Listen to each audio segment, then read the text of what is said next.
বলো। এই গাড়ি অ্যাক্সিডেন্ট করেছিল, গাড়ি বহু দূর থেকে এসেছে, গাড়ি মেরামত করা হচ্ছে। আমরা এই গাড়ির কাজ করলাম, কেবিন বানিয়ে চাপালাম, অ্যাক্সিডেন্ট কেবিন। কাজ কেমন হয়েছে আপনারা দেখে একটু বলবেন।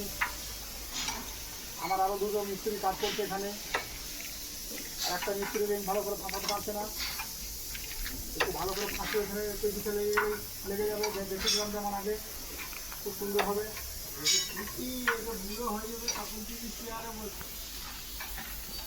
এই গাড়িটা হচ্ছে BS4 গাড়ি।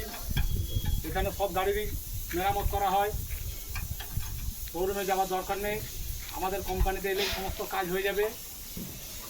যেমনই গাড়ি হোক, এই truck, after, BS4, BS3, BS6 সমস্ত গাড়ির কাজ এখানে হয়। ঠিক আছে।